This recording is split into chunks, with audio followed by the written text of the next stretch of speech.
homie, this ain't for you. Ain't chasing paper, this ain't for you. You know what we came to do. You know what we came to do. Look, I'm in a league of my own. Y'all need to leave it alone. I'ma just eat everything. I'ma just leave you the bones. Call it an even exchange. There ain't no need to explain. Yeah, it should be overstood. Like when I hop on a plane and I fly over your hood. Y'all should be knocking on wood.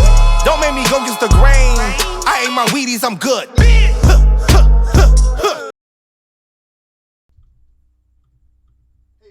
Of CBS News Detroit, and I'm here at the Detroit Golf Club, but I'm going to talk to you about a little football, HBCU style, because this coming Sunday at 4 o'clock, Tom Benson Stadium, it's the game of the year. It's the Black College Football Hall of Fame Classic. Gets underway, 4 o'clock, Tom Benson Stadium, and it's going to pit Virginia Union, the Fighting Panthers, taking on the Maroon Tigers of Morehouse College. It's the game you don't want to miss. Get a chance to see some HBCU Hall of Famers, get a chance to see the Battle of the Bands, and you get a chance to see me, Ronnie Duncan, because I will be your in-house host. So come on down, Canton, Ohio, place to be. Pro Football Hall of Fame, Tom Benson Stadium, Virginia Union taking on Morehouse. It's going to be a game, homie, a game.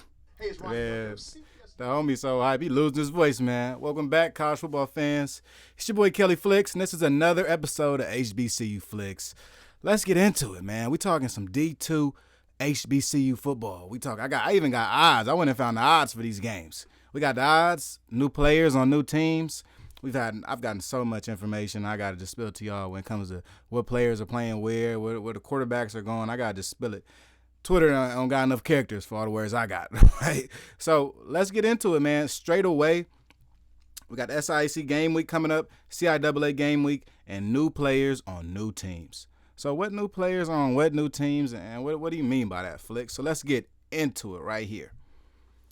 Right before I get into it, if y'all didn't realize, that first video was a promo for Morehouse, Virginia Union. Game coming on this weekend. It'll be on NFL Network. Tap in, get a bar. We'll talk about the odds and who's going to win or lose, but it's a good look to have some Division II HBCU football on NFL Network. So go check it out this Sunday. But new stars, new faces, and new places. Here we go, man.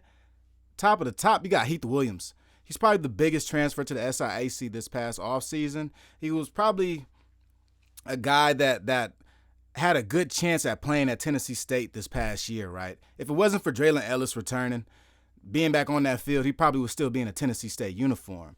This guy, Heath Williams, is a veteran, right? He's been at Tennessee State for quite some time. I believe he was also the backup to Jeremy Higbottom about 2 or 3 years ago when Hugh Jackson was still coaching at Tennessee State. So this quarterback has seen some things, right, between this Eddie George offense and Eddie George program. He's grown into it, right? He's become a man in this Tennessee State program. So now he transfers over after the spring to Clark Atlanta. Yeah, he joins forces with Willie Slater, the legendary head coach Willie Slater, who took over Clark last year. The team looked like they needed a quarterback, right? And Heath Williams now is going to be that guy. He'll be the veteran leader for this Clark Atlanta team. Now, if you're familiar with Willie Slater teams and how he runs things, he might give a fullback dive, right? He might go double ISO with the halfback. That's his style. But he needs a comparable quarterback to get these things done, right? While his time was at Skeggy, he's always had a quarterback that's comparable that can get the passes and make the passes. So what's been the big talk of the town this offseason, give me 1 second, guys. The big talk of the town this offseason was the fact that Clark has had a lot of closed practices. They have not been so open to the media. They haven't been talking about what's going on and football-wise. I mean, ever since the spring, right? I think I'll turn my lights out on that. Let's turn it up. That's much better right there. So they've been hiding their hand, right? So now we're starting to see a little bit, since we're close to the game day, we're seeing a little bit more of what they have, what they offer, and quite frankly, what they can do potential-wise in the SIAC. And I think they could make some waves. Okay, it's going to depend on Heath Williams. It's going to depend on how this offense is ran. But if it's Heath Williams and the Heath Williams that we saw during the spring game, then I think we got some action down there at Clark.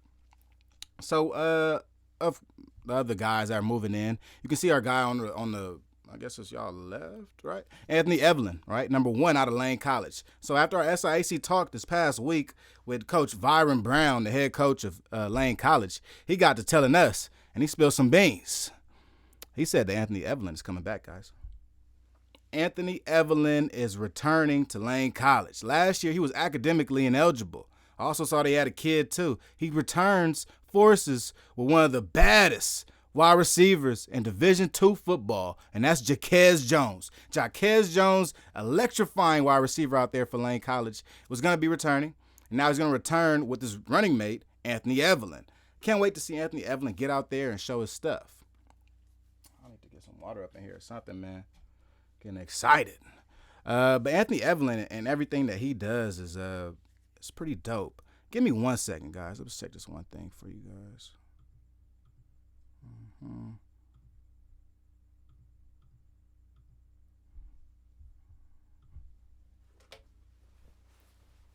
All right. Click that. Yeah, there we go. Okay. All right. Not bad. All right, so there. Anyway, from Anthony Evelyn, he'll be returning. His last year at Lane College, he did great. He had in 2021, he caught 58 passes for 700 yards, 6 touchdowns. Right, he's the guy. He's also another undersized receiver, so he's gonna be fun to watch. He's gonna be the opposite side of Jaquez Jones. Last year, Byron Brown said that because Anthony Evelyn was out, they put Jaquez Jones in his position, which it looked like the receiver position. So now we're going to see Anthony Evelyn return. He'll probably be at the X or maybe even at the slot. I mean, given the fact that he does whatever, he returns. He's a kick returner.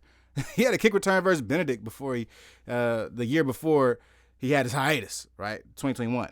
So I think Anthony Evelyn, quite honestly, could be a game breaker for this Lane College team. We'll keep our eyes on him moving forward. And then probably one of the biggest names is the guy number 6 here you see in the middle, right? That's Aeneas Dennis. He's probably going to be the biggest playmaker for the SIAC this year when you think about the shoes that he's going to have to fill.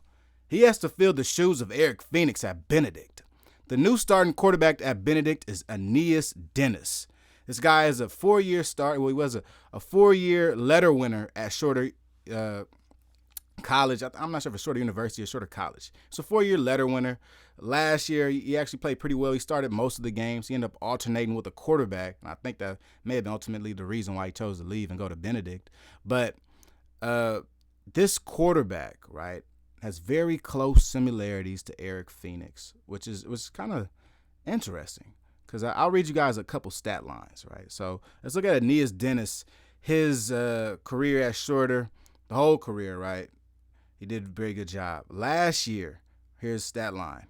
16 touchdowns, 3 interceptions, 54% completion percentage, right? And he threw for about 156 yards per game. Not bad. You compare that to Eric Phoenix's stat line, and it's pretty close. Eric Phoenix last year threw for 15 touchdowns, 6 interceptions, 64% completion percentage, about 170 yards per game. Right, I don't think Aeneas Dennis is going to be asked to do that much for this Benedict offense as compared to other teams in the SIAC. Even with what Eric Phoenix did last year, which was pretty remarkable. I think he was the best Division II quarterback. But there aren't many differences, right? When you think about Aeneas Dennis and how he's going to come into Benedict and what you're going to expect from him, you don't have to expect monster games from him. And that's not what Eric Phoenix had to do to win games. He didn't have to throw for 350 to beat Albany State, right? You don't have to throw for 365 and run for 100 to beat Fort Valley. It doesn't really take that at the Division II level. A lot of times it's about taking care of the rock and how much volume do you have as a quarterback. Can you throw for those extra passing yards if we need to, right? If we're shooting it out with a team, can you go 300? But in the SIAC, aren't too many shootouts. There really aren't. Guys might go back and forth a little bit, but passing-wise, you won't see very many shootouts. I think that Aeneas Dennis comes into a offense that is ready-made for him. If you look at the running backs at Benedict, they return their running backs. If you look at their receivers, they return their receivers from last year also. A lot of this offense is returning, and I said it last week. A lot of this offense is a veteran offense. When you have a veteran offense, it's a little easier to put in anybody at quarterback, right? You could even put a young guy in there, and damn near the running back will tell him to play every time because he's a veteran running back.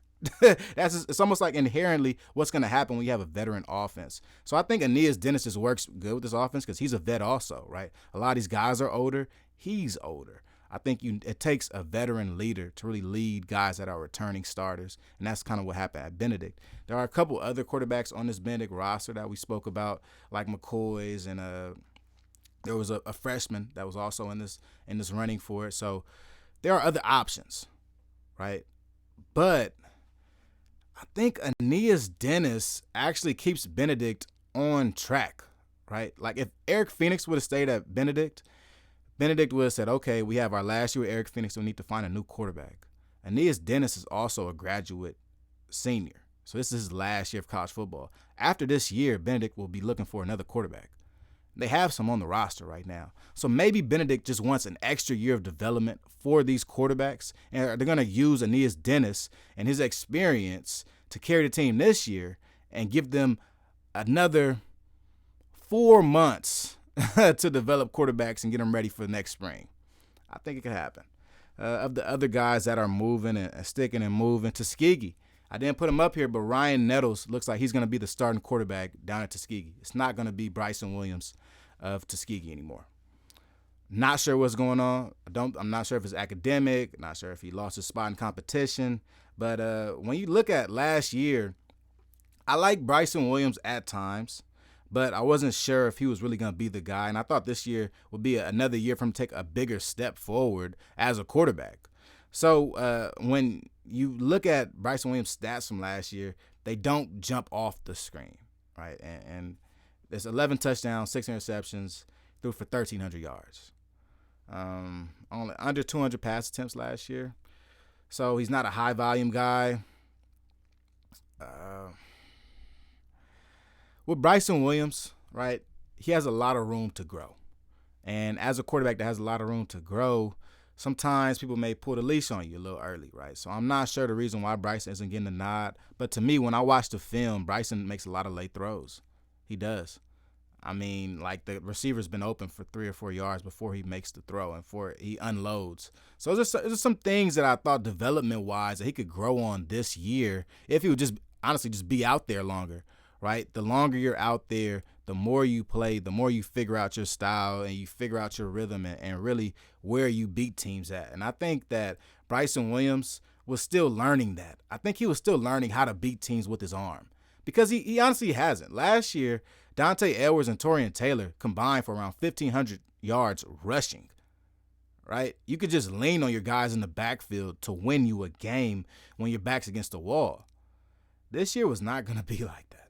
Not for Tuskegee, at least. Maybe they'll have some other running backs that come in there and do eat, but I'm not expecting 2 running backs to put up 1,500 yards collectively at Tuskegee this year. I'm expecting the quarterback and the receivers to make jumps because Antonio Meeks at receiver is a dog, right? And that's one thing that Bryson Williams did really well. He got Antonio Meeks the ball. If Ryan Nettles comes out and looks like how he looked last year at the Red Tails Classic, man, just go ahead and shut that shit down now, right? Because I think a big reason why Bryson Williams was so successful was the fact that he really found and dialed in on his top receiver, Antonio Meeks. If Nettles can hit Antonio Meeks, then why is Antonio Meeks on the team, right? I don't want to project onto Nettles and say that he won't do these things, but last year that's what we saw from him, right? And I'm expecting him to play better as the veteran quarterback. If you don't remember, if you forgot, Ryan Nettles was a transfer from UAPB.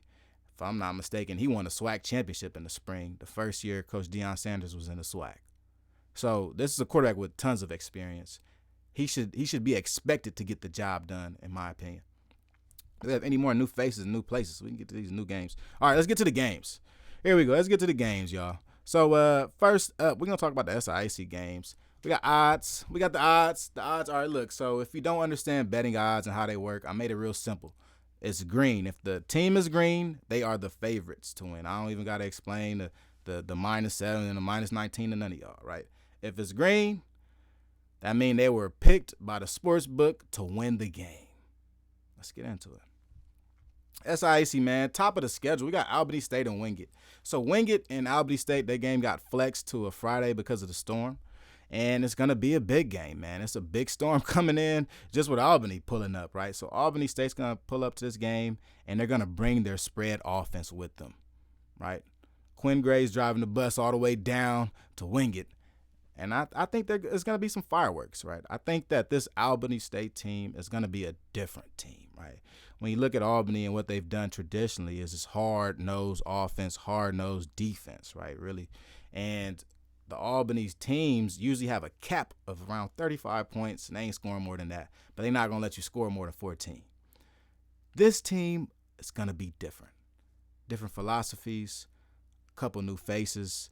And I think we'll probably see some guys that were on the team last year do some things we didn't see them do last year, right? And it's kind of difficult to say things like that. It's like almost coded language because I think guys like I think his name is Rashad out there, receiver. Rashad, I think Bobo Jones, one of the best receivers in the SIAC, only had 300 yards receiving last year. That's not going to happen this year.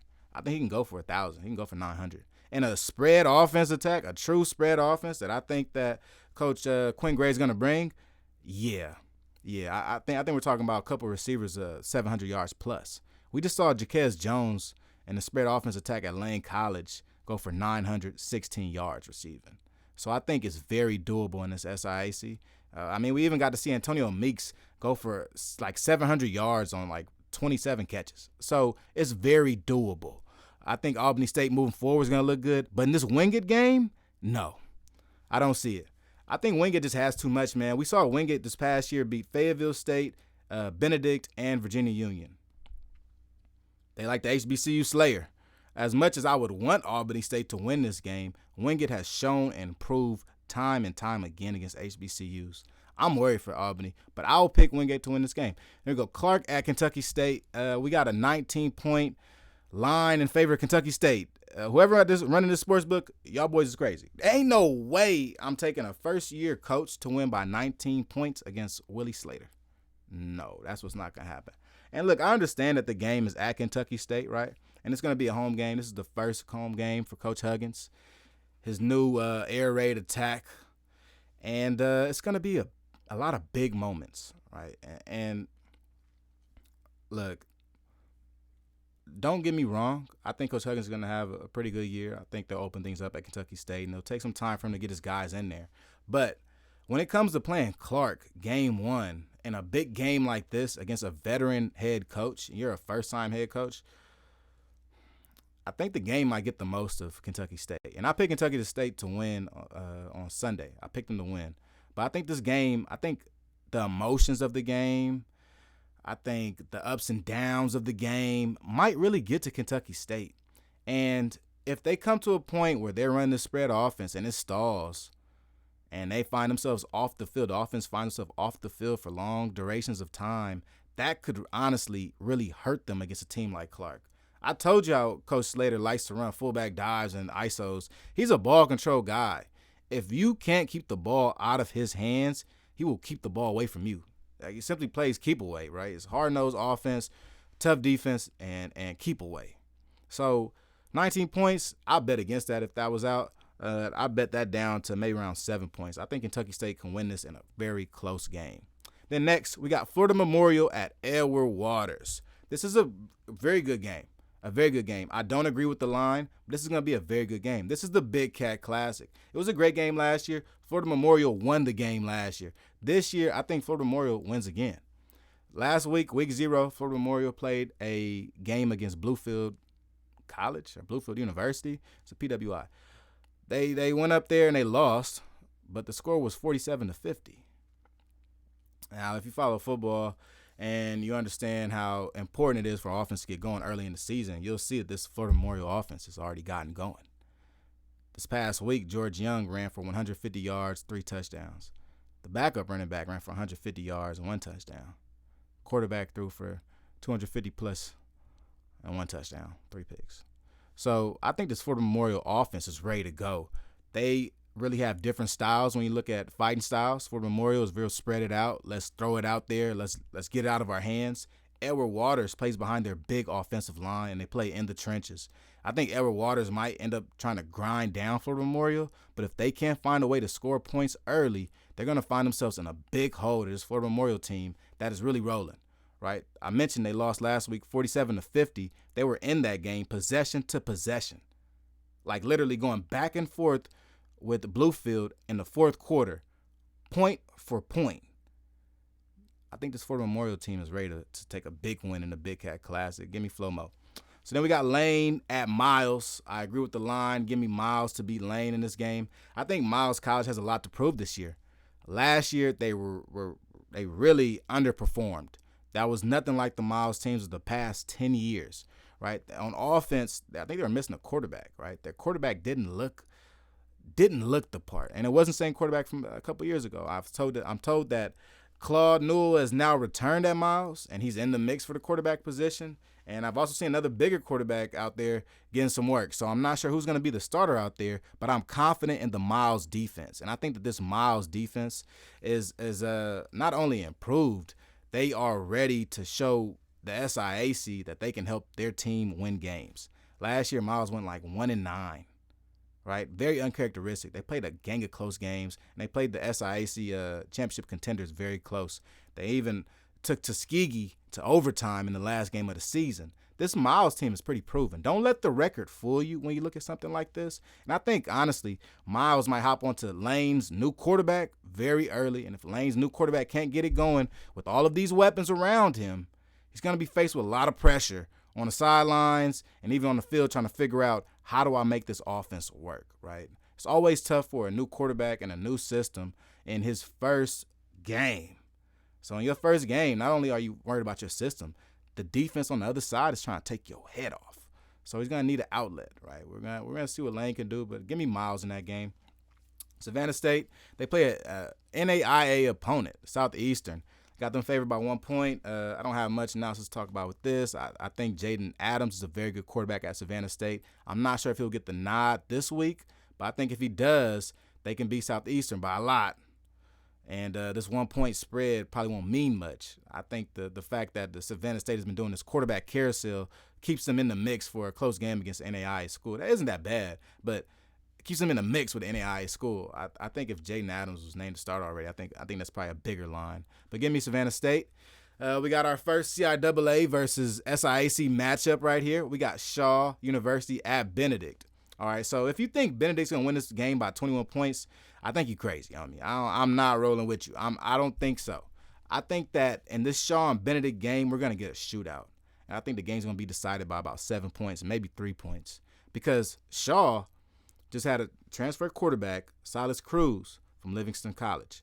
He just transferred in, 6'6", big white boy quarterback. Kind of reminds me of Ryan Mallett. Good arm. Also in the backfield at Shaw, you got Sidney Gibbs. Some would say he's the second best running back in the CIAA, and I'd be remiss to go against that. So with those two guys, you play those guys with another game changer in Christian Peters. Plays quarterback, wide receiver, running back. He plays wherever. I'm pretty sure he'll be on some kick return this year. He's your gadget guy. Shaw has some pieces to make things happen offensively, and I think they could put some points up against this Benedict team. I think the onus is going to be on Benedict to actually score points this game. A lot of times last year, Benedict wasn't stuck in shootouts or stuck in games where they had to reply offensively.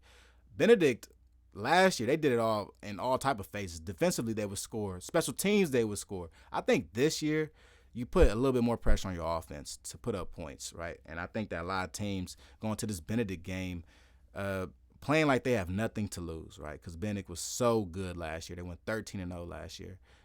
A team like that, you have to step on the necks early. I think Shaw understands that. With a good offense like Shaw, I could see them coming out trying to put up fireworks early in the game just to get themselves going. And I think if Shaw gets going early, we're in for a great matchup. I can't wait to see Shaw and Benedict go at it. Give me Benedict by 7 points. All right, here we go. Tuskegee at Fort Valley, the Red Tails Classic. Everybody thinks this game's going to be so close. I think it's going to be like 21 points in favor of Fort Valley. I think Fort Valley is that much better than Tuskegee. I'm not that confident in Nettles being a quarterback at Tuskegee. He stunk it up last year in the Red Tails Classic. I can't expect him to do anything differently this year because he didn't show me any flashes. I haven't seen any flashes that Nettles is really the guy at quarterback, or he should be starting at quarterback anywhere. So I take Fort Valley. As you guys know, I'm high on Kelvin Durham. I think Kelvin Durham is going to be the best quarterback in D2 football this year. I think it'll be him and Isaiah Freeman, the two young bulls, both second years in college. The two young bulls, I think they'll be the best quarterbacks in D2 football. So Kelvin Durham is going to get a chance on Sunday to show everybody. I think he lights it up out there. Kelvin Durham and the rest of the 9 preseason all-conference players at Fort Valley State are going to show us something. I think Fort Valley State could put the whole conference on notice with a big win over Tuskegee in week 1. And I think they'll do it on a Sunday in a packed stadium. Don't forget to tune into that. And then lastly, we got our other CIAA versus SIAC matchup. Virginia Union is favored by 23 points over Morehouse, and it probably should be more. I agree with everybody else's sentiments when they say that this game might get ugly. Because if you look at Morehouse and a team that's rebuilding, that is not a team that you want to play against one of the best O-lines in HBCU football. That's not when you want to play against the best running back in HBCU football, man. When your defensive line is rebuilding, when you feel like you're maybe a year or two away, that means you don't want to play the big dogs. But inevitably, Morehouse has to play against the best team in the CIAA, Virginia Union. I look forward to seeing Jada Byers have a career day, man. This game is going to be on NFL Network. It'll be great for exposure for the players and for the teams alike. I think a lot of teams will get noticed off of this. Not a lot of people get to see Morehouse play football. You got to be real. I talk about it, and we talk about Morehouse football, but not a lot of people get to actually watch Morehouse football. They'll get a chance to watch it this weekend. Now, what version of Morehouse football they'll see, that's to be determined. But they will definitely be seeing Morehouse out there. I think Virginia Union wins this game by about 30 points. Not sure if Morehouse can score. I'm hopeful my boy Taj Gregory gets a look out there and can go out there and play some quarterback for Morehouse, the big 6'7" quarterback out here that played JUCO in California. You know, that's what I want to see out there. I think it gives him a good shot to at least stay competitive this year. And I'm hopeful he'll get a chance in this game if the game gets if it gets a little crazy. If it gets out of hand, I'm expecting Taj Gregory to pull up in there. But I think this game will be an easy game for Virginia Union. I think Union takes this. I know they have a older quarterback. I believe they have a grad transfer quarterback in there right now. I know they lose Giles. We talked about on the space. They lose their top wide receiver, Giles, down to West Florida. Giles was a 6'5" receiver. He was number 1 at Virginia Union. He's now at West Florida. So Union does lose some pieces, you know, because their quarterback, like I said, they have a new quarterback. Their last quarterback, Jakari Grant, he goes into the professional ranks this past year. So they do have some holes if you talk about Virginia Union and what they might not have. But I think Union just handles this game. Morehouse barely could get a recruiting class in, right? They hire their coach after the first recruiting window is closed. So I just don't think Morehouse has the personnel to be competitive in this game. And that's no knock on Morehouse and how good they will be in the future. But today, they do not have the personnel to beat a team like Virginia Union. Now, let's see if I can go through any of these. What else I got? Oh, yeah. And then we got Valley and Central State. So Mississippi Valley and Central State have a game. It's not up here. I wasn't planning on talking about them too much. The line is pretty big, though. It's about 20 points in favor of Mississippi Valley. And I do think Mississippi Valley runs away with this. I like the team that Coach Kendrick Wade is putting together at Mississippi Valley. I think that this team could put some points up on teams. And if Dino, my boy if Dino Maldonado is a quarterback at Valley, expect Valley to put up numbers on Central State. Like literally, expect Valley to put up like 40 points on Central State. I don't know how much Valley is going to give up. I don't. Maybe it's a shootout. But if Dino Maldonado is a quarterback at Valley, everybody turn that damn game on ASAP, right? Because he's going to light it up. Stay tuned to that. Any more notes on these games while we're still here? Let's see. Oh, and I'll say it again. Savannah State, you can't lose to an NAIA program. Like the Big Cat Classic, that's a little different. I think that counts differently. But Savannah State, though, losing to Southeastern, it's going to be a black eye.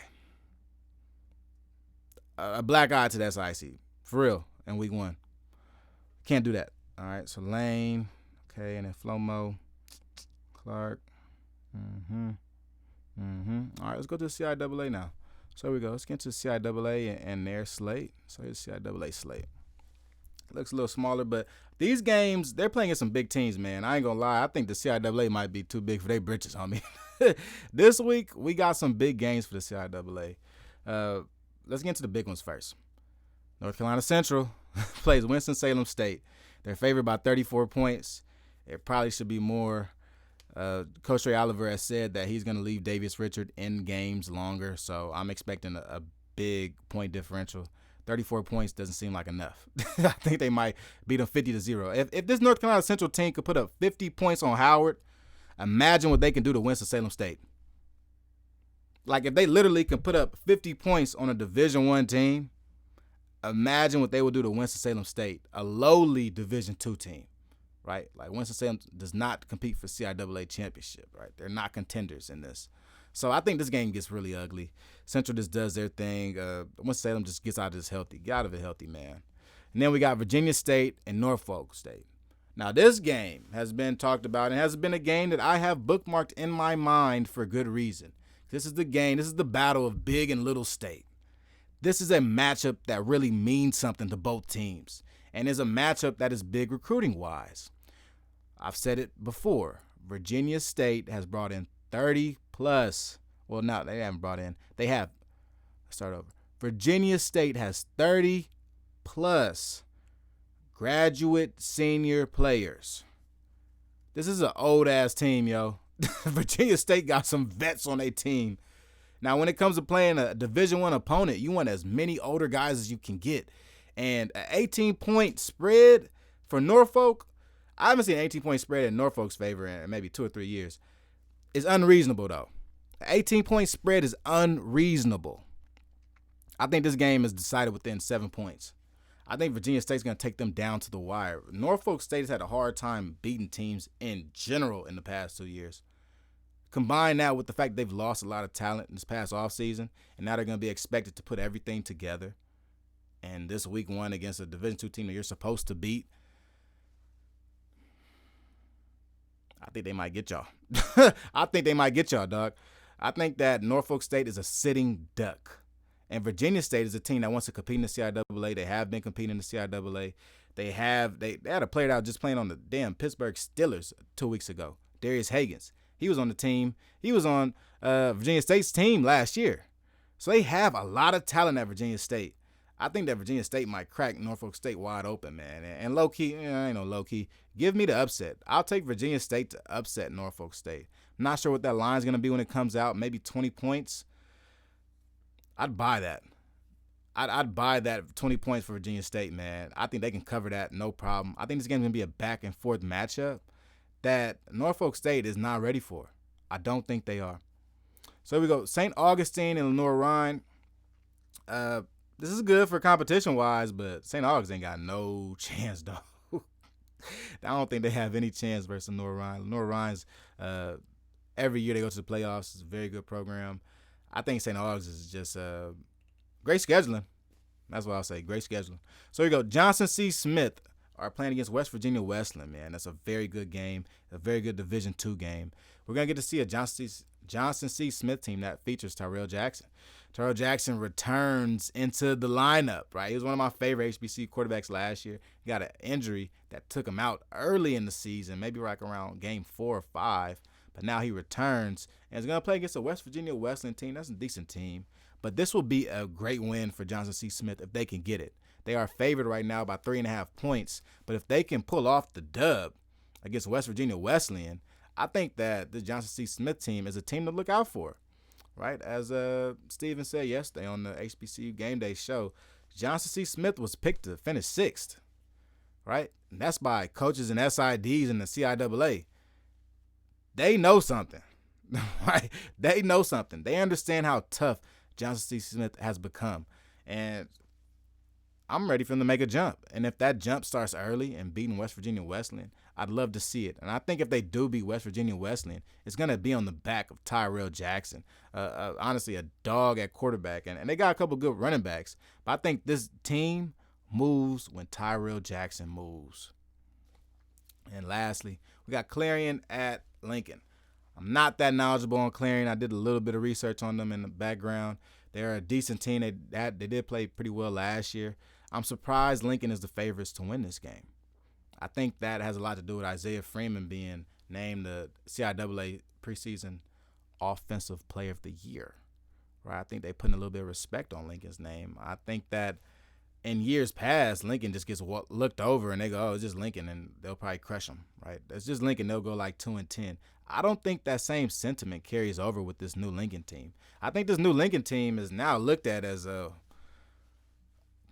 not overachievers, as a competitive team. Let's put it like that. They're looked at as a competitive team, a team that should win certain games. Maybe you don't win every game, but you should win certain games. And when those expectations begin to come around, you know that you're building your program in the right way. So shout out to Lincoln and what they are doing over there. But I'd also like to highlight this Clarion and Lincoln game because this is the first time we'll get a chance to take a look at our boy Isaiah Freeman down there at Lincoln University. We'll see if he shreds it up like he has been. We'll check for his volume and what he can do. When I'm watching Isaiah Freeman, I'd like to see how many pass attempts he gets.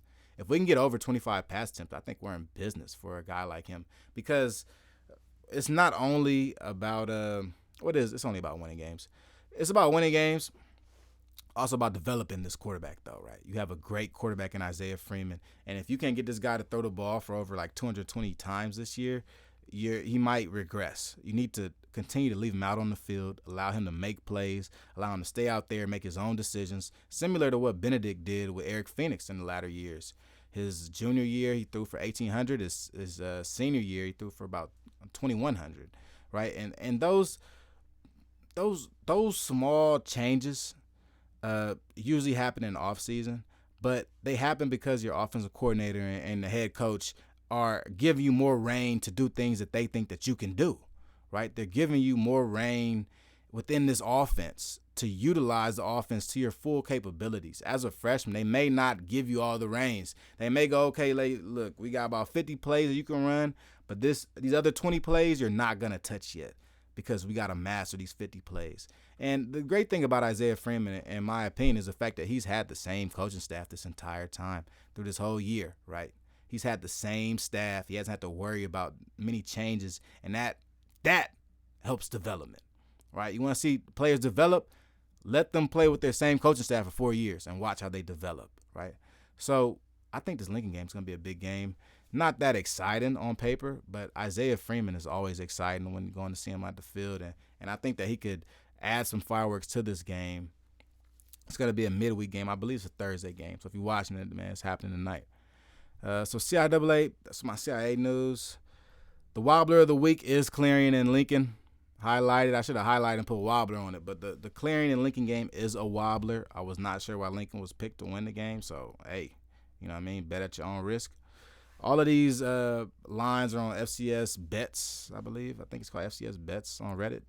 Check it out, man. They got pretty dope though. I like this. Division II lines. I've never seen a line for a Division II game, so all this is new to me, but hey, I got no problem talking about it because you got favorites and things like that, but betting lines makes things a little more clear, right? And gives you a better look at how things are going for all these teams, right? Even seeing this Winston-Salem and Central spread right here, it's one of the biggest spreads, 34 points. You see St. Aug's and Lenore Ryan, you go, damn, it really is a difference. Not only did I think Lenore Ryan was going to win, but 40 points, damn. Right? Right? So, yeah, that's what I got for HBCU Flicks. Don't forget that we have a watch party going on this weekend. We got North Carolina A&T at UAB watch party going on. And we also have a watch party on Saturday. Southern traveling to Alabama State. We'll be doing a watch party for. We'll be in here in the studio getting it in. This is all my HBCU talk, my Division II talk. Let me skim through and make sure I hit on all my notes as always. Jones, Clark, Skeggy. Yeah, I think we hit it all, man. So this is one of our D2 weeks. This is your boy Kelly Flicks, man, and this is HBCU Flicks. Thank you, everybody, for tapping in. Please stay tapped in with us for all of our newest content. We got watch parties going on this week. I know MMM, a new episode of MMM is going to drop on Saturday. Women's basketball, we're getting closer and closer to the playoffs. So you got to stay tuned in. You got to know what players is doing it. I was just at the Sparks game this past week, man. The playoff atmosphere is getting real out here, y'all. So that's all I got for this week, man. It's your boy Kelly Flicks. I'm out. Peace.